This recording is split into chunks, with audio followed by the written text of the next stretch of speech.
आज हम पढ़ेंगे राजनीति का बंटवारा पाठ का सारांश। नगर निगम के चुनाव होने वाले थे और समस्या थी कि किस पार्टी के हाथों में चुनाव जाता है। सेठ जी का परिवार एक जगह बैठा सलाह कर रहा है, आखिर देश का क्या होगा। समस्या तो राष्ट्रीय समस्या है।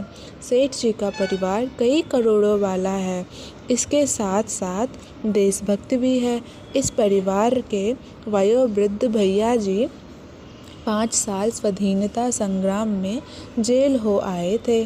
उनका एक ही सपना था राष्ट्रपिता बनना, पर गांधी जी ने उन्हें नहीं बनने दिया। सेठ जी के परिवार ने कई एजेंसियां ले रखी थी, कई चीज़ों के स्टॉकिस्ट भी ले रखी थी। इस कारण देशभक्ति और भी बढ़ गई है। बिजनेस से भी तो देश के धन की रक्षा होती है, बिजनेस की भी एक नैतिकता होती है। यह नैतिकता है चुंगी चोरी, मुनाफाखोरी करना, इससे देश का माल बेचना इत्यादि। भैया जी ने देश के शहीदों की स्मृति में कई लाख का बलिदान मंदिर बनवाया और काफ़ी चंदा खा भी गए। जब लोगों ने शक की आवाज़ उठाई तो उन्होंने कहा, हर धंधे में कमीशन तो मिलता ही है। भैया जी बड़े होशियार हैं।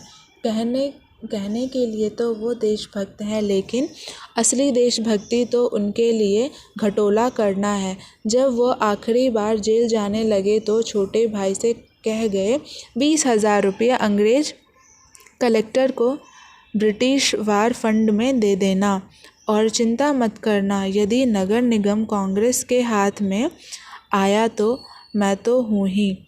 मैं अपने त्याग और वयोवृद्ध सम्मान से चुंगी चोरी प्रतिष्ठापूर्वक करवा दूंगा। भैया जी का एक भतीजा पढ़ा लिखा था, राजनीति विषय में MA करके शोध कर रहा था। यह भतीजा परिवार में विरोधी माना जाता है। वो कहता है, मैं इन धन और प्रतिष्ठा के नीचे दबकर नहीं मरूंगा, मैं शोध करके नौकरी करूंगा। भैया जी इससे हमेशा चिड़चिड़े रहते थे। तीसरे भाई ने भैया जी से कहा, राष्ट्रीय समस्या तो छूटी जा रही है, चुंगी चोरी कैसे होगा।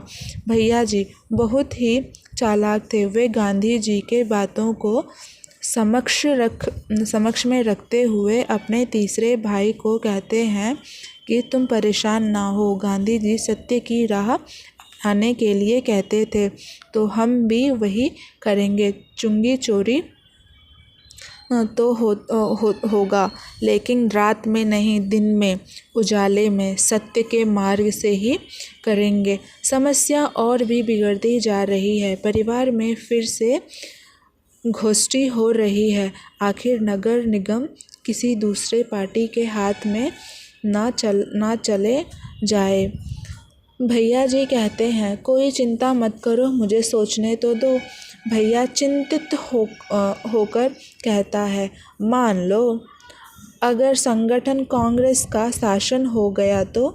भैया जी ने कहा, आखिर मैं भी तो संगठन कांग्रेस से ही हूँ। यह कहकर भैया जी आंखें बंद करके सोचने लगते हैं। आंखें खोली, आँखों में दिव्य ज्योति। भैया जी ने कहा, समस्या का समाधान निकल आया है। परिवार के हर सदस्य एक एक पार्टी के सदस्य हो जाओ। मैं कांग्रेस में भी हूँ और संगठन कांग्रेस में भी हूँ। तुम छोटे संघर्ष के सदस्य बन जाओ। फिर बड़े भतीजे से कहा, तुम समाजवादी पार्टी के सदस्य हो जाओ।